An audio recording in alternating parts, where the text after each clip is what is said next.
This is the Wednesday, March 12th, 2025 Policy Committee meeting of the Board of Education held at 162 South York. I'm calling this meeting to order at 5:36 p.m. I will now call the roll. Dr. Henry? Here. Mrs. Hostler? Here. And Mrs. Troutman. All three committee members are present for the meeting. With that, we'll stand for the Pledge of Allegiance. I pledge allegiance to the flag of the United States of America and to the republic for which it stands, one nation, under God, indivisible, with liberty and justice for all. Sultana confirming no public comments? Okay.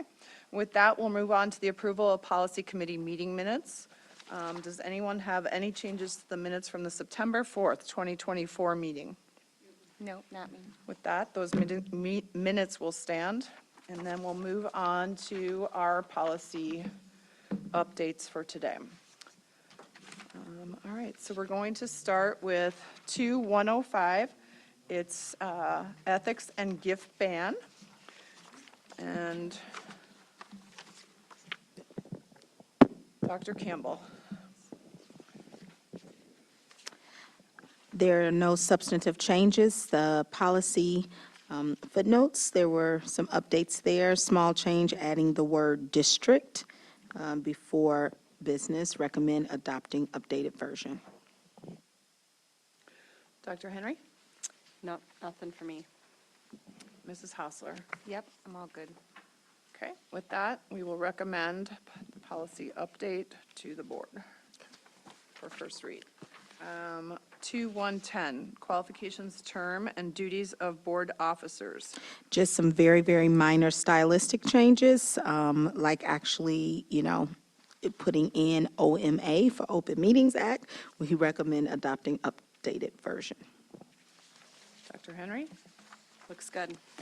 Mrs. Hostler? I'm good with that. Same. We'll move to first reading at next board meeting. 2120, board member development.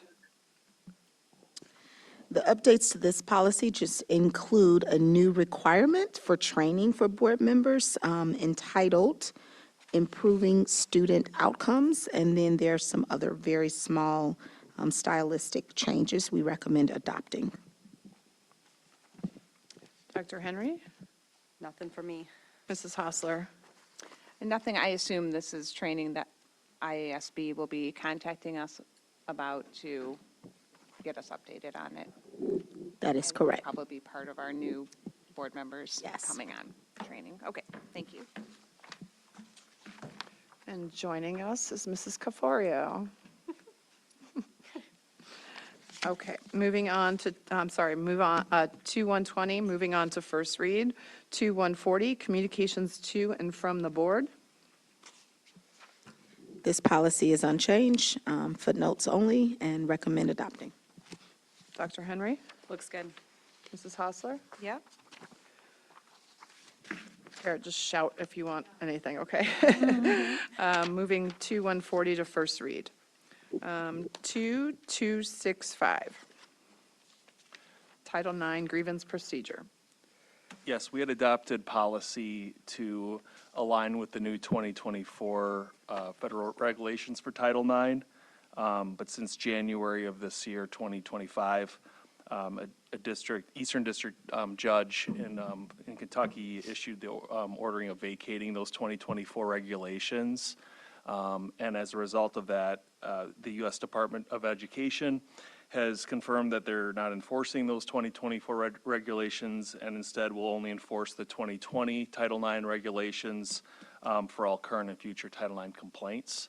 So that means that our recommendation is that we revert back to a prior board policy effective August 2020 that centers on the 2020 Title IX regulations.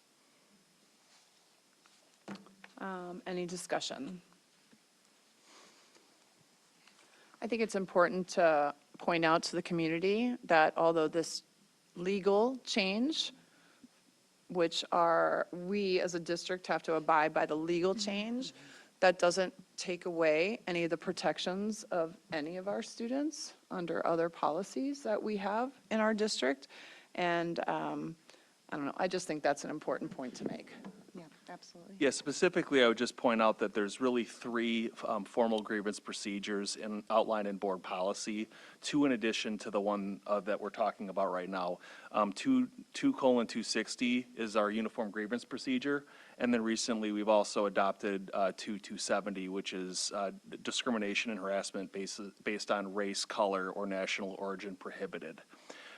In terms of some of the pieces when, as Title IX 2024 updated definition specific to harassment and discrimination, I would just point out that there is no tolerance, and in terms of discrimination or harassment in District 205, it remains prohibited.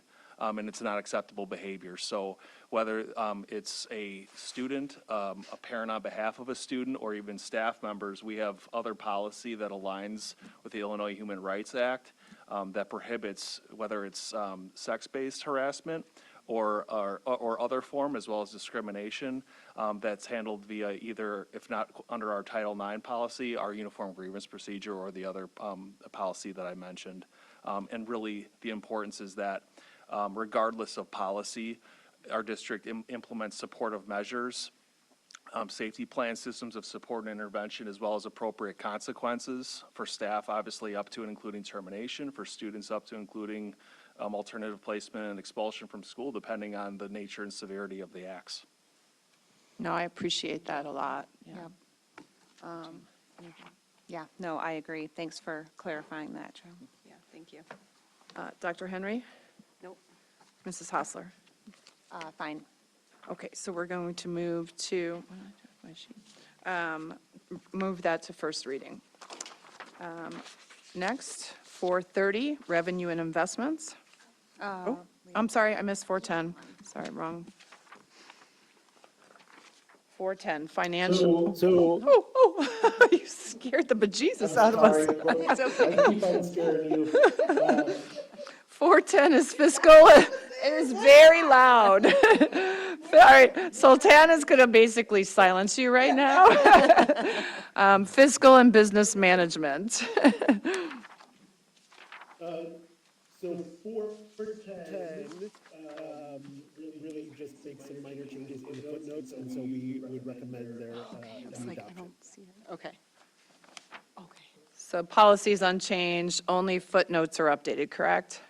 That's correct. Great. Okay, Mrs. Hostler. Yes, looks good. Dr. Henry? looks good. Okay, we'll move 410 to first reading. Now, 430, revenue and investments. I'm ready for you, Dr. Rubenstein. You're not going to scare me this time. The board first reviewed this policy, or the updates to this policy, I believe last summer, and there were some changes made to this, but there are some additional changes that are being requested this evening related to some updated state laws that took effect. So very, very minor changes, but still important nonetheless. So the footnotes don't change the substance of the policy. Correct. And then we're looking at 430 right now. Is that correct? Yep. Yes. Yep, so there are just a couple of other changes which we reviewed with our Director of Business Services to talk about the demand deposit account and some of the other pieces.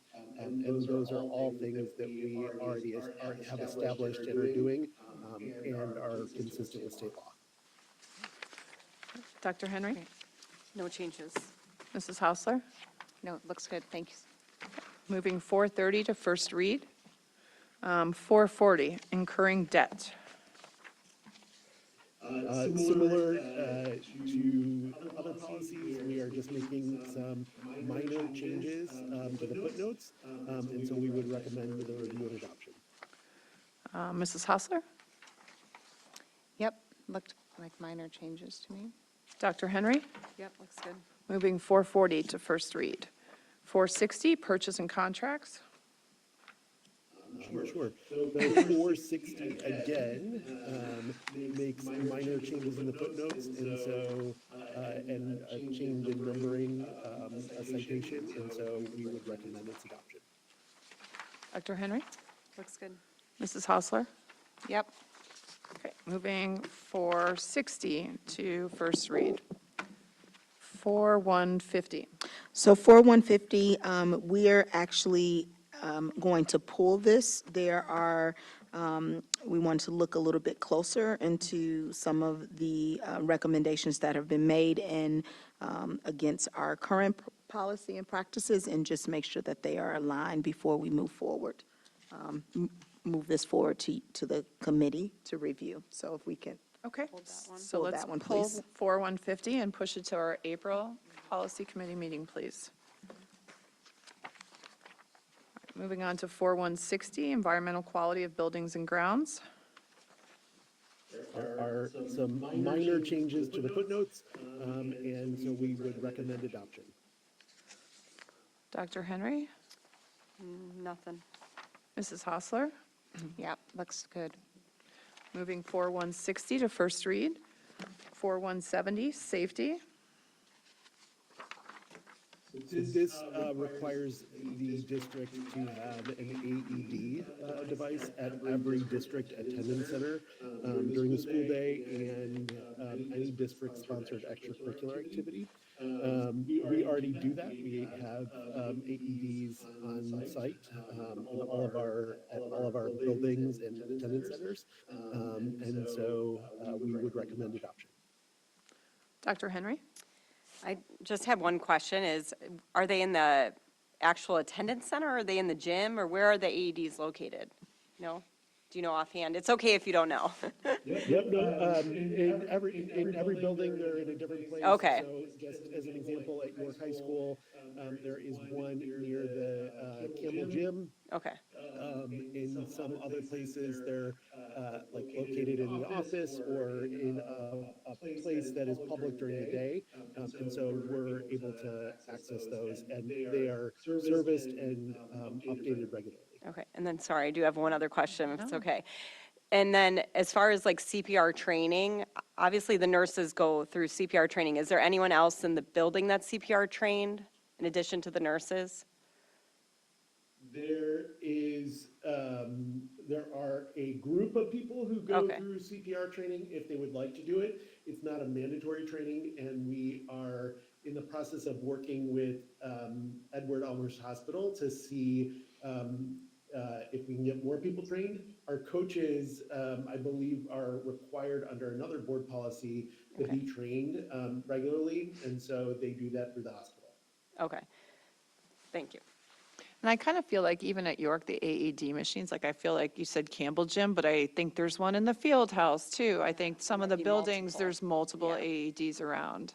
That's correct. Yeah. Okay. And I assume there's training for staff, and new staff is made aware of where those are and training, That how is to also use that, correct. right? Yes, Okay. there is training that our nurses do, and that we, there has to be some guidance in the building about how to use that AED machine. So at the beginning of the year, as a part of our regular staff in-service, we have to note that we've shown everybody where the locations of the AED are and what that looks like. And for those of you who have been trained in the use of an AED, it is pretty easy to use when you follow the directions that are being told to you by the machine. So. Thank you, appreciate that. Okay, Mrs. Hausler? Yes. Dr. Henry? Yes. So moving 4170 to first read. 4171, School Safety and Security Video Surveillance. Sure, so 4171 makes a minor change, allowing the school district to keep video surveillance footage for up to 60 days rather than 30 days. We had this policy reviewed by our team at Forensic, and they had no issue with the change in the number of days. Yeah, no, this should, like, a little different. This is not a press update. This is something that our district is proactively embarking on because of our strong relationship with our SROs and Elmhurst Police Department. It does kind of give them the opportunity to have more review time for those videos, which I truly appreciate on their behalf.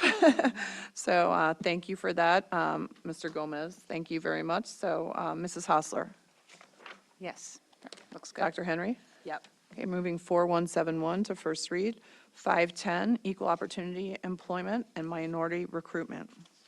Yes, we would recommend adopting press updates for this policy, specifically equal employment opportunity. It starts with this general statement that the school district shall provide equal employment opportunities to all persons regardless of, and then there are several legally protected categories that are outlined. Two additional ones that are also legally protected as of recent are reproductive health decisions and family responsibility. So those are the two additions to the list of legally protected categories, and we would recommend adopted changes. Dr. Henry? Yep. Mrs. Hostler? Yep, looks good. Great, we'll move 5110 to first read. 520, workplace harassment prohibited. Similar to the last policy here, those same two legally protected categories are recommended to be included via press recommendations, and we would recommend adopting changes as well. The reproductive health decisions and family responsibility, specific to the school district expecting that the workplace environment be productive, respectful, and free of unlawful discrimination, including harassment, specifically for those legally protected categories as outlined. Dr. Henry? Looks good. Mrs. Hostler? Yep, fine with me. 520 to first read. 530, hiring process and criteria. Content-wise, this policy is unchanged. There are legal references updated in response to minor style change. We would recommend adopting changes.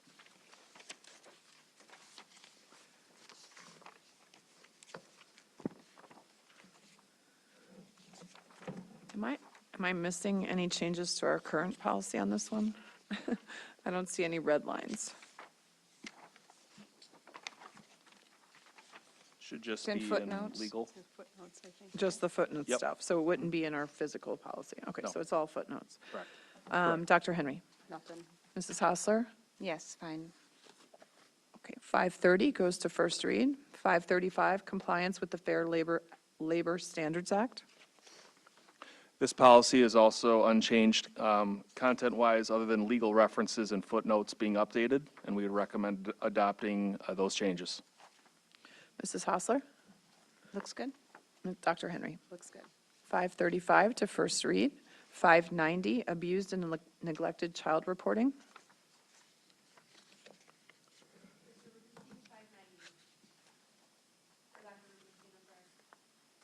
All good.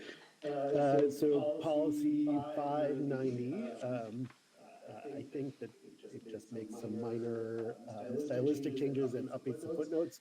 And so regarding the filing of a DCFS report, and so we would recommend adopting that updated version.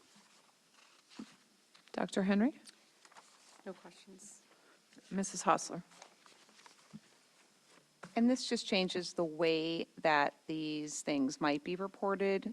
Is there any reason, it looks like there's just a written report was required and now it's not being required, is that right? So it's just in the way, it's still the same reporting, it's just a change in how it's being reported. Is that correct? I couldn't really hear the question. Oh, sorry. It looks like it's just a change in how, the formality of how it's reported, but not that it's reported any less or that there's any change in that, just in the way. No, we are still mandated reporters. Everybody in the room is a mandated reporter. And so it is just changing how it is being reported there. Thank you. Mrs. Hostler? Good. Dr. Henry? Good. Move 590 to first read. 5100, staff development programs.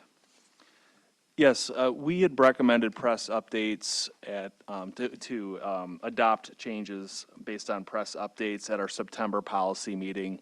And in committee conversation here, there was a recommendation to be, based on the fact that this policy does not outline any and all mandated trainings or professional development, or staff development, which there, as I recall sharing, there was about a 55-page document from ISB. But we did talk about, with the support of the board's attorney, a statement just that the board shall provide staff all trainings required under state and federal law, and that be explicitly in the policy under in-service training requirements. So we come tonight with that inclusion of that language. And the rest of it is consistent with our September policy meeting with the press updates. So we're recommending adopting changes at this time. Mrs. Hassler? Good. Dr. Henry? It's good. So I just have one quick question. Is it the board shall provide to staff all trainings or the district? Well, administration through the board, the board through administration, Okay. make sure that our staff are adhering to compliance training Okay. based on state and federal requirements. And all of those specific trainings live somewhere else in a different document that outlines them all specifically. Correct. Yep. I don't know, is it me, that statement, the board shall provide to staff all trainings required? I guess we are authorizing this trainings to the district that will be provided? Yes, Is that c- from a governance oversight. Okay. Ensuring that we are. From a governance oversight, ensuring that we are adhering to Okay. Illinois, the policy and state code on the required trainings. Okay. All right, so we're moving 5100 to first read. 5120, employee ethics, code of professional conduct, and conflict of interest. Yes, this policy does have a minor content change, just based on Illinois School Code and Illinois Association for School Counselors. The term guidance counselor is actually an outdated position title, reflective of of modern Oh, come public on, school in Joe. You Illinois. just School keep- you counselor? You're stabbing me in the heart, I know, twisting I it. know. Next, you're going to throw some salt in the wound. So your guidance counselor is a school counselor. And there are also some footnotes updated, but no other substantial changes to policy content. We'd recommend adopting change. Dr. Henry? No questions. Mrs. Hassler? Yep, looks good. 5120 goes to first read. 5125, personal technology and social media usage and conduct. I can take that one. They made don't some minor changes here to talk about current social media status, and including changing Twitter to X and adding Threads and another social media account, Discord, and then makes some other minor changes related to smartwatches and adding the word board policy rather than just policy all throughout the document. So. I feel like every policy committee meeting, we should update this paragraph for some new social media platform that pops out. Yeah. My word. Keeps us on our toes. Yeah. Mrs. Should Hassler? say Includes all popular social media. Yeah, some platforms. overarching statements. Mrs. Hassler? Yeah, it looks good. Dr. Henry? Looks good. 5125 to first reading. 5150, personnel records. Yes, in terms of content, this policy is unchanged. There's an updated footnote based on press, and we recommend the new version. Dr. Henry? Nothing. Mrs. Hassler? Looks good. 5150 to first read. 5230, maintaining student discipline. So there are some changes to this policy to change the word teacher to school personnel, meaning that anybody in the building is responsible for maintaining student discipline, and then also makes some changes related to corporal punishment. They're kind of stylistic changes, but just makes it clear that corporal punishment is never to be used in school. And then the other piece here is to talk about reasonable force as permitted by school code, and that is really defined in school code. Again, just as a reminder to everybody that any teacher or school personnel team member who works in a school building may have training in the use of nonviolent crisis prevention and intervention, so CPI for short. And so they would know the limits on use of reasonable force when it comes to being physical or hands-on with students. Dr. Henry? Nothing for me. Mrs. Hausler? Nope, I'm good. Okay, 5/2/30 to first read. 6/20, school year calendar and day. Yes, no content changes to the school year calendar or day. When we remain aligned with state regulations as it pertains to those pieces. There's a footnote. Footnotes are updated in the press, and we recommend adopting the updated version with the updated footnotes. Mrs. Hausler? Good? Dr. Henry? It's good. Move 6/20 to first read. 6/60, curriculum content. So with this one, we are also recommending adopting many of the updates that are in this policy exist currently in our policy and in our practices. We want to just kind of highlight that we are expanding some language as it relates to the career exploration and development activities across our 612 in accordance with the statewide framework around our college and career pathways. And so, again, this is just reflecting the work that is being done. Our learning and teaching department under Katie Lyons does a wonderful job because, as you can see, there is an enormous amount of requirements in terms of content that needs to be covered. And so, in many ways, part of even when we are adopting curricular resources, there is a process to ensure and look and closely examine to make sure that we are hitting these items.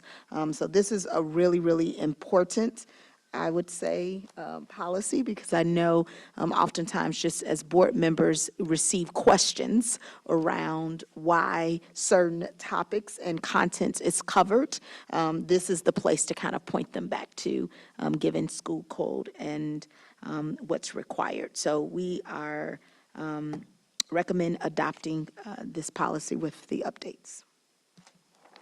And again, the additional language in the actual policy, these are all press recommendations to the press policy, so which is recommended to all districts.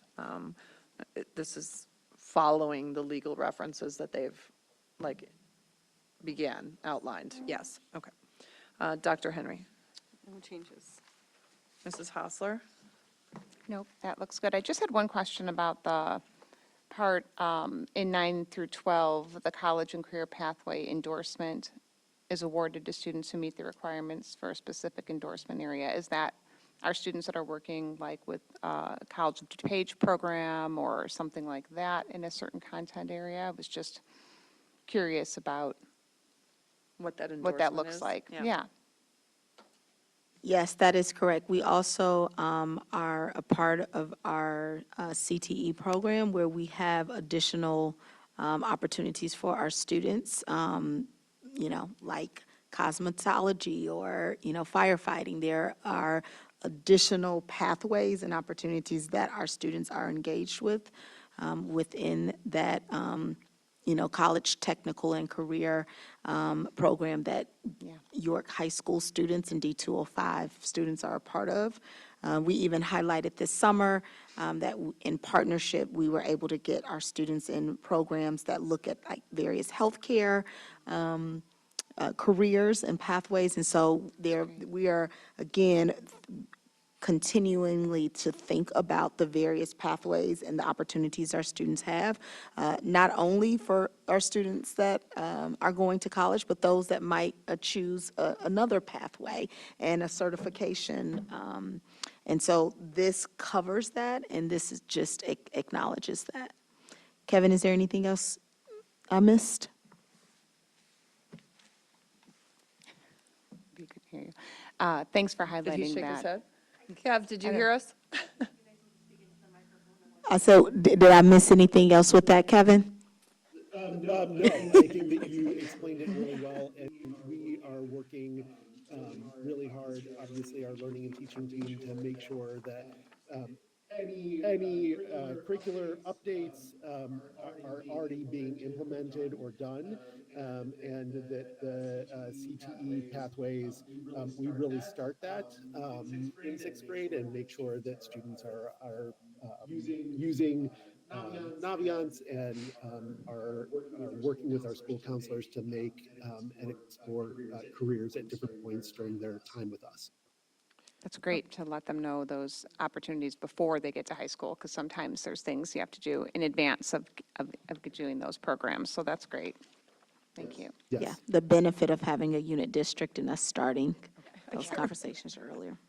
Thank you. All right, I think we're good to move 660 to first read. Okay. Let's see, 665, student social and emotional development. This policy was first developed in February of 2011. It has been reviewed several times. It is being reviewed again this evening. There are some minor changes to the footnotes, and we would recommend the adoption of the updated changes. Dr. Henry? No questions. Mrs. Hostler? Nope, looks good. Okay, 665 to first read. 6135, accelerated placement program. I can do that one. So this is with regard to our accelerated placement program. Makes some really, again, minor changes about making sure that we are notifying people in writing. This is consistent with updates to school code. And so we would recommend adoption. Mrs. Hostler? All good. Dr. Henry? Looks good. So again, all the additions to the policy are because the school code was updated, and so these are mandated changes. That's correct. Great, so let's move 6135 to first reading. 6270, guidance and counseling program. So the counselors have a strong lobby in Springfield, and so all of these policies were recently updated to reflect the word school counselors or licensed educators with a support personnel endorsement in the area of school counseling. So we would just recommend the update and adoption there. Dr. Henry Looks good. and Mrs. Hostler. Yep, looks good. Moved 6270 to first read. 6340, student testing and assessment program. This one also just makes minor changes to the footnotes, and so we would recommend its adoption. Mrs. Hostler. Yes, looks minor. Dr. Henry. Yep. 6340 to first read. 710, equal educational opportunities. So this adds some protected categories of military status, unfavorable military discharge, and some reproductive health decisions. Those are protected categories under there, and then makes some minor stylistic change And so we would recommend adoption. Dr. Henry? Looks good. Mrs. Hausler? Yep, fine. Let's move 710 to first read. 7180, oh, I'm sorry, 7100, health, eye, dental examinations, immunizations, and exclusions of students. So we are required to provide on our website information currently about, I'm not even going to say that word because I'll mispronounce it, but that disease and vaccinations regarding it. The And this meningitis removes Dr. that Henry, do you want to requirement. step in for Yeah, him, please? Dr. Henry can do it. Meningococcal. You're pronouncing it okay. for me. I appreciate it. So, and influenza vaccinations. We're still required to keep those on our website, and we do. Those are provided to us by the DuPage County ROE. Wait, so now we no longer are required to provide information about it? About meningococcal nicely disease done. and vaccinations. Was that a legal update? Like, why, do we know why that happened? Because it's still a mandatory vaccination. It's still a mandatory vaccination, but I think, I'm not going to opine about why they did that, so. Yeah, it's still mandatory for colleges too, I believe, Yeah, so. and I mean, this says proof of vaccination against meningococcal disease is required. So it doesn't take that part away. It's Okay. just the information. Just sharing of information. Yeah. But it's I still was provided confused on by our that, too. website, Yeah. you said. Okay, just so it's clear, Yeah. you still need the vaccination Yes. community, but we're not going to have available, but Yeah. you did, Dr. Rubenstein, did you say it's still available on our website? It's just not mandatory? So, well, the board has not updated the policy yet, but every year, the DuPage County Department of Public Health sends us two flyers, an influenza flyer and this other flyer to put on our website and make sure that they're available to people. Okay. All right, Dr. Henry. Thank you. No. Mrs. Hausler. Looks good. 7100 to first read. 7160, student appearance. 7160, student appearance. So this is a minor update to the footnotes, and so we would recommend adoption. Mrs. Hausler Yes, looks good. and Dr. Henry. Yes, looks good. Move 7160 to first read. 7180, prevention of and response to bullying, intimidation, and harassment.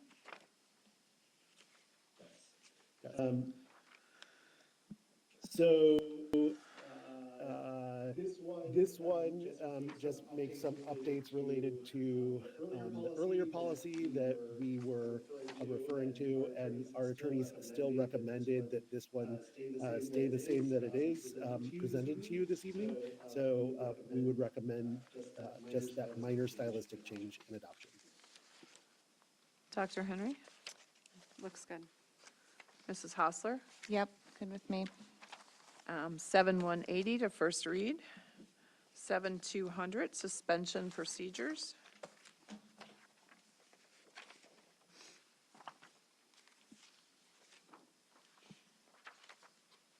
Is that Dr. Rubenstein? 7200. Yes. I didn't hear you call it. It's okay. Sorry. So just make some minor updates to the footnotes, and so we would recommend adopting the updated version. I think really, it just decreases the number of suspension days that trigger different notifications. Is that, Right. Yeah, so the law is actually kind of interesting in that way. So there is a specific notice for 1 to 3, a separate notice for the 4th day, and then there is a separate notice for the 5th day or more. And so this is a cleanup of that language. Mrs. Hausler? Yes, fine with me. Dr. Henry? Yes. 7200 to first read. 810, connection with the community. So we're recommending adoption for this. The policy, there were some footnotes, updates, and then there were also some language to make the policy more consistent with some, a recent court case, and then, again, some of those minor stylistic updates, and then the remove of the social ad and the removal of the social, I'm missing it, media. Yes, so under one, it just bucketed all under district social media accounts versus specifically naming the various platforms that were previously in there. So stylistic changes, alignment with recent federal and state laws, and then footnote updates, and so we recommend adopting. Dr. Henry? Just one small error I noticed in the second part where number 2, it should say official board or district instead of. And then same with down towards the end of that paragraph, it happens again. Because I don't think it's supposed to say board of district, it's supposed to say board or district. News conferences, interviews, and official board or district statements as requested or needed. That's it. And it does the same thing after that sentence, personal opinions. It should be official Right. board or district statements. Do you see what we're You talking got about? it, Okay. Sultana. All right, yeah. That's All it, right, though. Thank you. Mrs. Hostler? Yep, good to move forward. All right, move 810 to first read. Okay, that is our full packet for tonight. Any other comments or discussions? All right, with that being said, we have 2 upcoming meetings. Thursday, March 13th, it's a special Board of Education meeting. It's a closed session only on 3 o'clock in district offices. And then on March 18th, there's a regular Board of Education meeting at 7 PM at District 205 Center, beginning, did I say 7 PM? 7 PM. With that, I'll call this meeting adjourned at 6:18.